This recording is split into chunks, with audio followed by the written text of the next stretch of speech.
Maria Valtorta, l'Évangile tel qu'il m'a été révélé, volume 8, la préparation à la Passion. Chapitre 1. Les Juifs chez Lazare. Un groupe nombreux et pompeux de Juifs sur des montures de luxe entre dans Béthanie. Ce sont des scribes et des pharisiens, sans compter quelques sadducéens et hérodiens, déjà vus une autre fois, si je ne me trompe, au banquet de la maison de Chouza, afin de tenter Jésus pour qu'il se proclame le roi. Ils sont suivis de serviteurs à pied. La cavalcade traverse lentement la petite ville, et le bruit des sabots sur le terrain durci, le tintement des harnachements, les voix des hommes attirent hors de chez eux les habitants qui regardent et, avec une frayeur visible, s'inclinent en salutation profonde pour ensuite se redresser et se réunir en groupes qui bavardent. « Avez-vous vu ? Tous les sanédristes de Jérusalem !»« Non, Joseph l'Ancien. Nicodème et d'autres n'y étaient pas. »« Et les pharisiens les plus connus ? Et les scribes ? Et celui qui était à cheval, qui était-ce ? Et certainement ils vont chez Lazare. Il doit être près de mourir. Je ne puis comprendre pourquoi le rabbi n'y est pas. Et comment veux-tu, puisqu'ils le cherchent pour le faire mourir, ceux de Jérusalem ? Tu as raison, et de plus, certainement, ces serpents qui sont passés viennent pour voir si le rabbi est ici. Dieu soit loué qu'il n'y soit pas. Sais-tu ce qu'ils ont dit à mon époux au marché de Jérusalem ? D'être prêt, que bientôt lui va se proclamer roi et que nous devrons tous l'aider à faire. Comment ont-ils dit ? Bah, une parole qui voulait dire, comme si moi je disais, que je renvoie tout le monde de la maison et que je deviens la maîtresse. Un complot ? Une conjuration ? Une révolte ? Demande-t-il et suggère-t-il. Un homme dit : Oui, ils m'en ont parlé à moi aussi, mais je n'y crois pas. Mais ce sont des disciples du rabbi qui le disent. Que le rabbi use de violence et destitue le tétrarque pour usurper un trône qui, avec justice ou non, appartient aux Hérodiens, je ne le crois pas. Tu ferais bien de dire à Joachim de ne pas croire à tous ces bruits.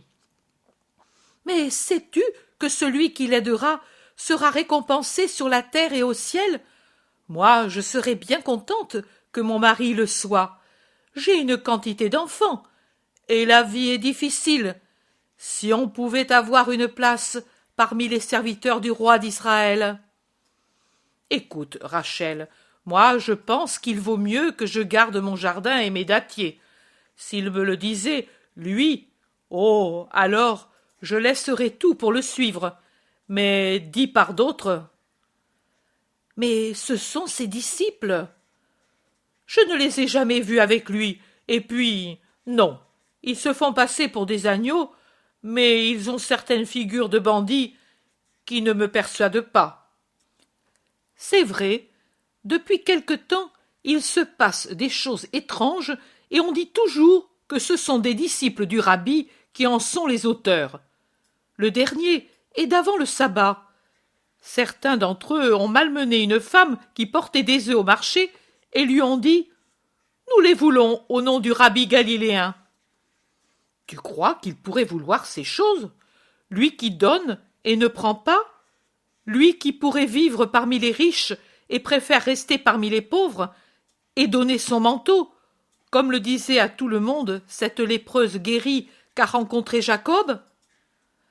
Un autre homme, qui s'est joint au groupe et qui a écouté, dit « Tu as raison. Et cette autre chose qu'on dit alors ? Que le rabbi nous fera arriver de grands malheurs, car les Romains nous puniront tous à cause de ces excitations ? Vous y croyez, vous ? Moi, je dis, et je ne me trompe pas, car je suis vieux et sage.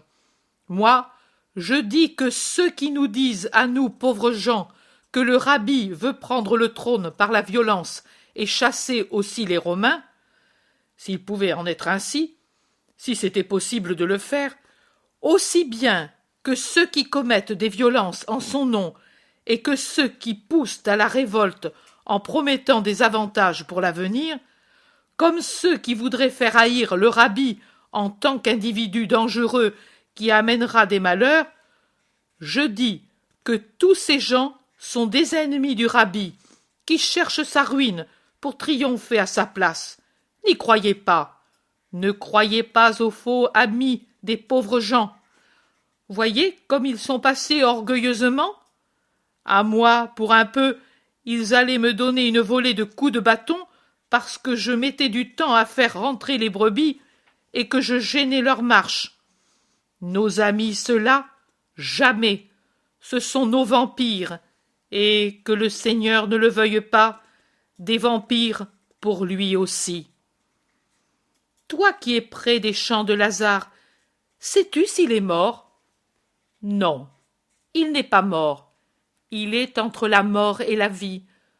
J'en ai demandé des nouvelles à Sarah qui cueillait des feuilles de plantes aromatiques pour les lavages. Et alors, pourquoi ceux-ci sont-ils venus? Bah, ils ont tourné autour de la maison, sur l'arrière, sur les côtés, autour de l'autre maison du lépreux, et puis ils sont partis vers Bethléem. Mais je vous l'ai dit, moi, ils sont venus voir si le rabbi était là, pour lui faire du mal. Sais-tu ce que c'était pour eux de pouvoir lui faire du mal? Et justement, dans la maison de Lazare? Dis donc, Nathan, cet Hérodien n'était-il pas celui qui autrefois était l'amant de Marie de Théophile? C'était lui. Il voulait peut-être se venger de cette façon sur Marie. Un jeune garçon arrive en courant. Il crie « Que de gens dans la maison de Lazare! Je venais du ruisseau avec Lévi, Marc et Isaïe, et nous avons vu. Les serviteurs ont ouvert le portail et pris les montures, et Maxima est accourue à la rencontre des Juifs, et d'autres sont accourus avec de grandes inclinations. Marthe et Marie sont sorties de la maison avec leurs servantes pour les saluer. On voulait en voir davantage, mais ils ont fermé le portail et sont tous allés dans la maison. L'enfant est tout ému à cause des nouvelles qu'il apporte et de ce qu'il a vu. Les adultes en parlent entre eux.